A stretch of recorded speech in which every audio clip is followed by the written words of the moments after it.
Right, last night Chelsea suffer a 3-0 defeat at the hands of Brighton. We've played them twice in 6 days and we've come away with a 5-1 aggregate loss. It is not good enough. This is a Brighton side who in their last Premier League game got pumped 7-0 by Nottingham Forest. This is a Brighton side who have by no means this season been anywhere near as good as I believe they've been in the last 2 seasons. And let's remember, this is a Brighton side that we pretty much ransacked, didn't we? We took their manager, we took their background staff, we took a couple of their best players, and we're still not even able in 2 attempts to rock up to the Amex and take so much as a point off of these lot. And this isn't a great Brighton side, by the way. This is a Brighton side that half their stadium was empty come the 80th minute because even their home fans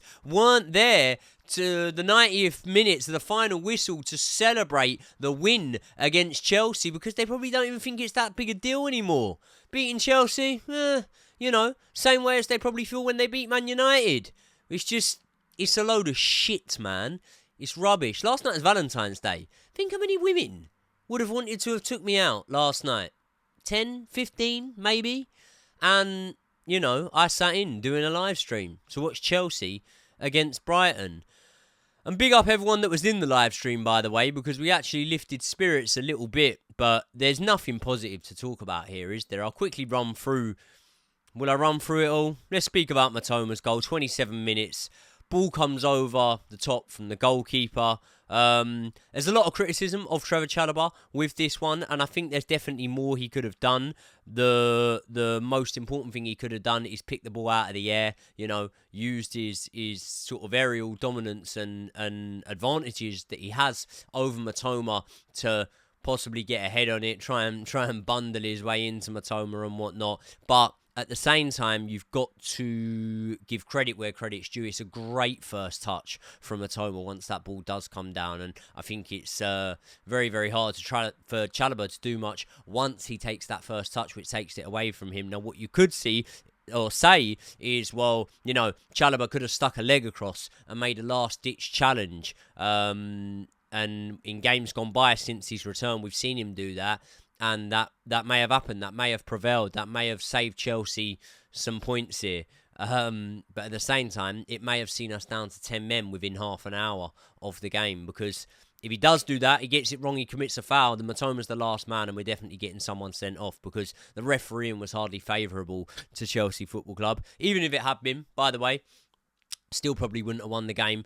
And it's going to sound like sour grapes, but we were robbed of at least a goal, at least something to cheer about last night by poor refereeing and a lack of VAR after Enzo Fernandez literally commits no foul. He jumps for the ball. I don't know what people think he's supposed to do, whether he's supposed to hold his arms behind his side like a pencil. The defender, is it Veltman? I think it was Veltman. He's fucking going down before Enzo Fernandez even lays a finger on him. He's looking for that foul desperately. And had we have scored then, maybe it would have been a different match. Maybe it would have been. Or maybe we would have just been beat by a smaller margin. And that's probably the most likely outcome, to be honest. But either way, the decision was still the wrong decision. Enzo Fernandez should have been given that goal.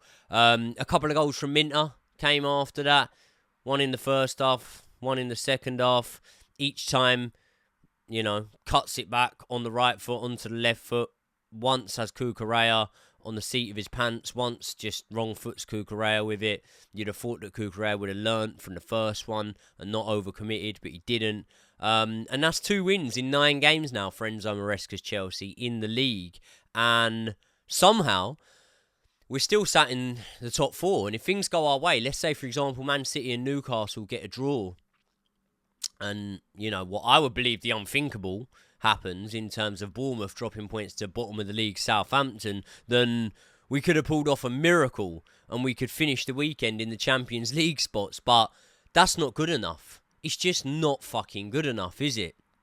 The form's not good enough. And the treatment of the fan base is something that I'll speak on and we'll get onto, but just initially, the treatment of the travelling fans, you've got to fucking give more than that. You've got to. And look, let's take a few points away from last night. First thing is that Noni Madueke went down injured. That's another one to add to the injury list. I don't know. It's piling up, especially with depth up top where we weren't looking massively creative anyway, were we? Mudryk, fuck knows what's happening with him, but I doubt he's going to play for Chelsea this season. I'm not confident he plays for Chelsea ever again. And then you got the likes of João Felix, Carney Chukwuemeka, even Raheem Sterling, Amari Hutchinson, who were all players that were able to leave the club this season. None of us, or none of them really of huge financial benefit to us. Some of them we're still covering wages of, and they would have been called upon right now. And instead we're playing Nkunku in the number 9 when he isn't a number 9. Is he a centre attacking midfielder? Is he a winger? Is he even any good? Who fucking knows? But when you officially have 0 shots on target, and I know that I believe that Enzo Fernandez's goal should have stood, and that means we did have a shot on target, but when you officially have 0 shots on target in a game that lasted 96 minutes, I think you've got to look at the number 9 and say, well, you didn't pull your weight, you didn't make any significant contribution, and the thing is, it's because he's incapable of doing so. But we're not making the hard decisions and, moving him on and whatnot. Look, Matthias Tell. How the fuck have we not got Matthias Tell? Bayern wanted Nkunku. Nkunku wanted Bayern. We wanted Matthias Tell. But the briefing, which we'll speak about as well, the briefing was that Matthias Tell wasn't interested in Chelsea. And that probably came from Matt Law. And do you know what I'd say? Bullshit. He fucking joined Tottenham. You do not join Tottenham and turn your nose up at Chelsea. Tottenham, who are however many spaces in the league below Chelsea at the time when we would have been looking at Matthias Tell, who have a manager who is probably 1 to 2 games away from being sacked and have not been great at all this season in comparison to Chelsea, where you're going to go and you're probably going to get minutes. You know what I mean? So, again, I don't know about that one. There was the reports that came out that, he would only go somewhere if he's a starter. Well, hold on. Matthias Tell either plays number 9 or left winger. Left winger for Spurs, they've got Son. Number 9, they spent big on Solanke. No more guarantees at Tottenham, my friend. So you're not spinning me with that bullshit that Matthias Tell had no interest in joining Chelsea. You just didn't get him. You didn't go out and you didn't get him, And then you look at who the manager is, picking to play up there in Nkunku. And part of you has to feel sorry for him because he's working with the parts that he has his hands on, And a tradesman is only as good as the tools that they've got. And I have no doubt that this manager is being dictated to by the board.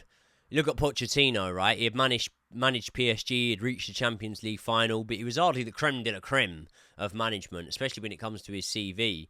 And even he held himself in too high esteem than to be dictated to like that. So when the opportunity came, did the board sack him? Was it mutual? At the time, it looked like they had sacked him. Now it looks like it was more mutual. Do you know what I mean? Because he's probably thinking, fuck this. I need a couple of older, experienced heads in here. And you saw with Pochettino, there were signings that were made, like the Robert Sanchez one. As soon as he had the opportunity to drop him and get Petrovic in there, he did so. And Conor Gallagher was the heart and soul of the owner's ambition to sell that whole summer. He doesn't get sold. What happens? Pochettino makes him captain, starts him every match. So clearly Pochettino was going against the regime and they didn't like that. And that's why we could never attract Carlo Ancelotti now when his contract runs out of Real Madrid at the end of the season, I believe it is. Jose Mourinho, I don't even think would come back to us right now. That's why when we were linked with managers, we were being linked with the likes of Enzo Maresca and of Kieran McKenna and whatnot, championship managers. And I completely don't want to go against everything I've said because I think Enzo Maresca will come good.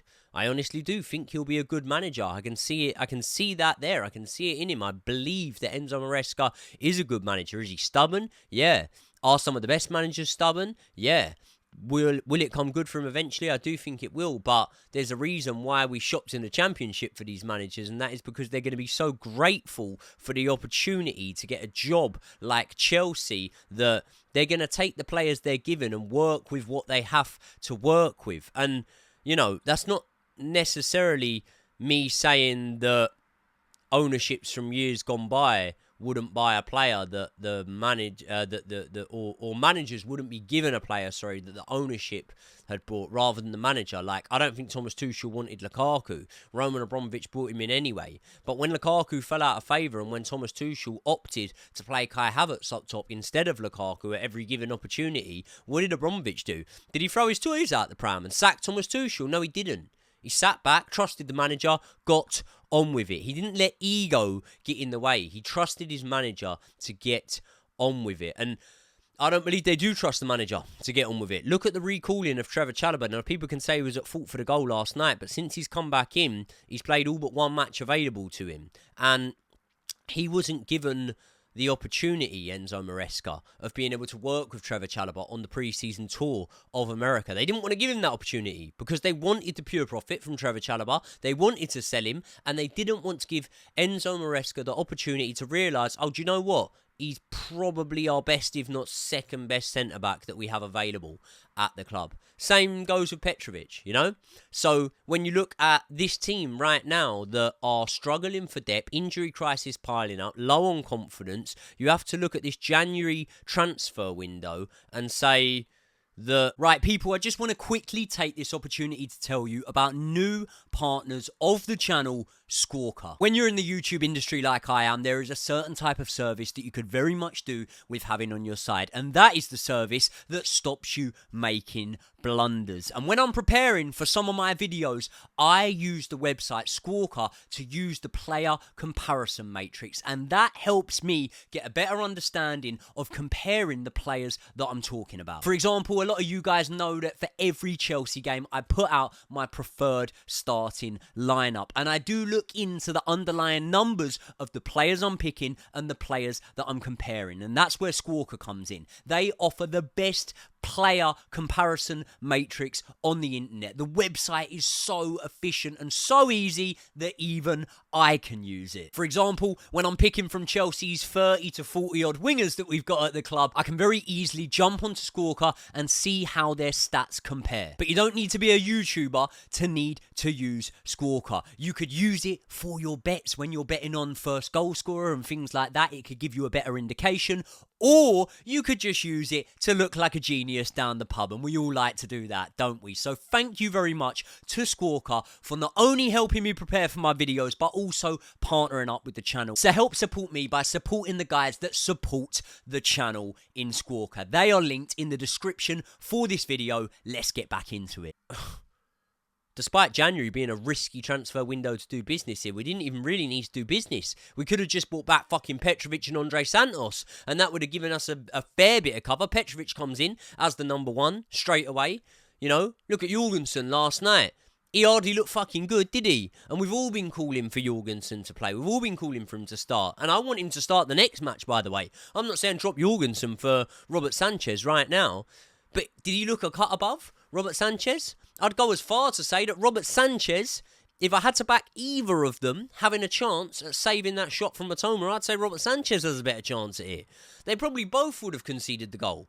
But I've seen more in way of shot stopping from Robert Sanchez. Look how slow Jorgensen was to get up off the ground once he had been put to the seat of his pants after the Minter cutback and after the sort of melee in the box. Slow to get up off the ground, Jorgensen there. So maybe the manager has seen what we haven't seen in training, and that's why he's been starting Robert Sanchez there, because he doesn't have the illusion over us that maybe we have through lack of seeing him, that Sanchez is maybe the best of two evils there. But I tell you who's better than both of them, and who proved he was better than both of them, Petrovic.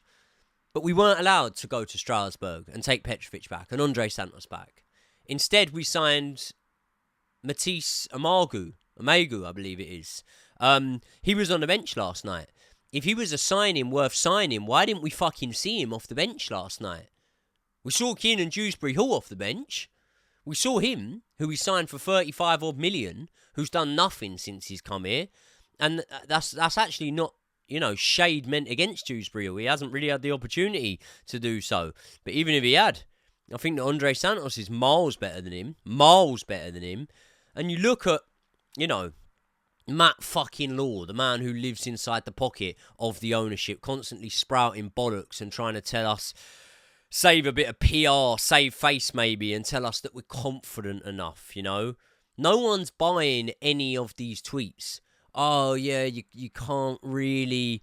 you can't really predict that the injuries are going to pile up like this, but we're confident in what they have. Why can't you predict it? Because we've got, 7 or 8 players unavailable at the minute. Was that not the same for the 23-24 season? Was that not the same for the 22-23 season? For the 21-22 season? You know what I mean? Has that not been the same for every single season since we won the Champions League? So why can't you look at that as a potential? And why can't you then go into the January transfer window and go, do you know what? We need to reinforce. I don't know. And, if we don't win the Conference League now, that's just fucking embarrassing, if I'm honest. West Ham won that. And I'm not even as confident that we win the Conference League anymore, the way we've been playing. Something needs to change, man.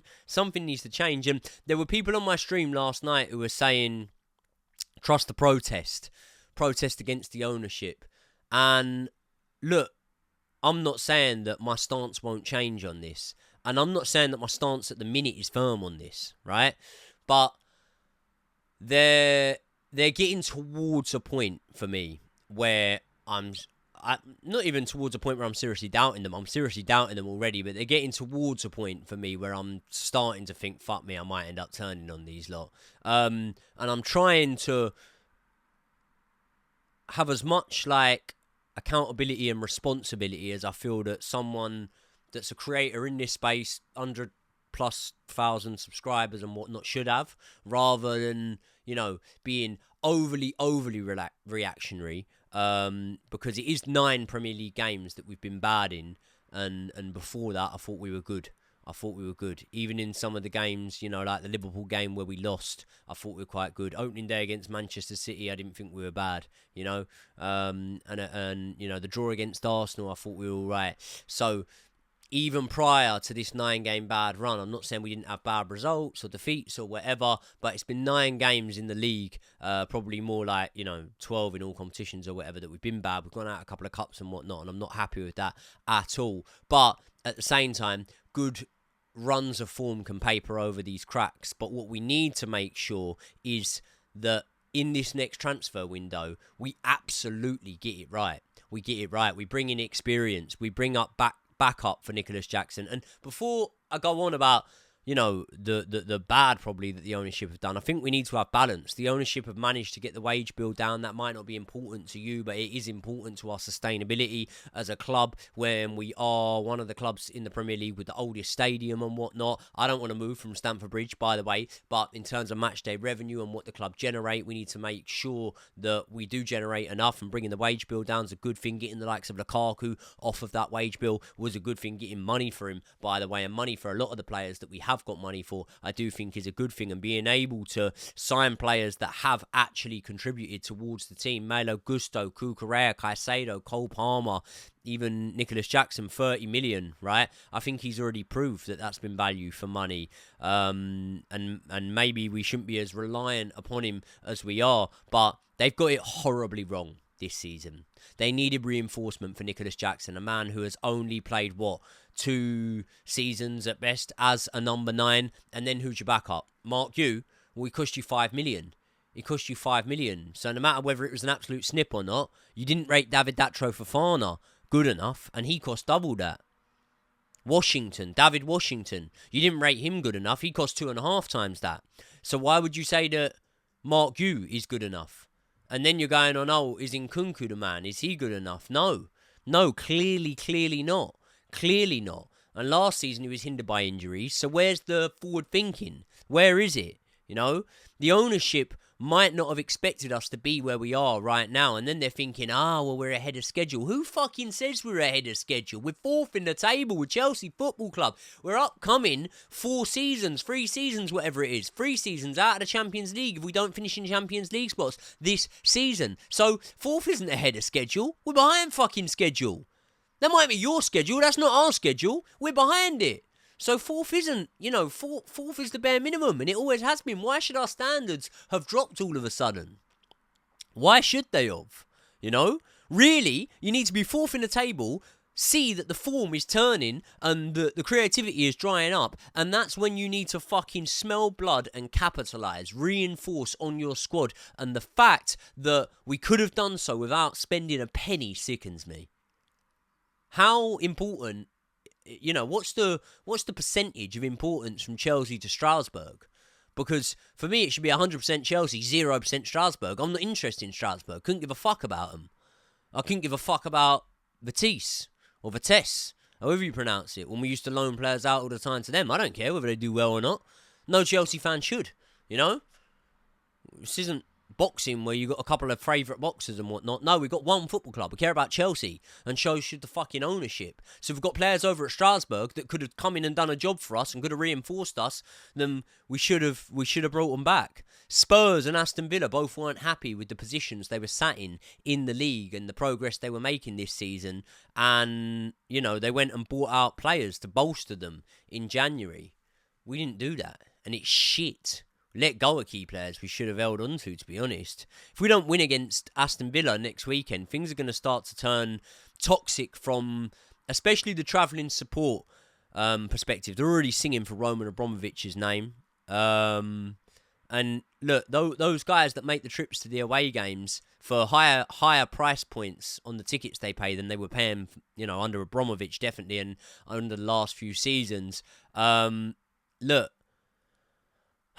they can't be making those trips and parting with their hard-earned cash to rock up and see a team with no fucking instruments again. Do you know what I mean? I don't know, man. I'll try and be more positive in the next video, but as today, I had to get that off my chest. Thank you very much for everyone that tuned in to the live stream last night.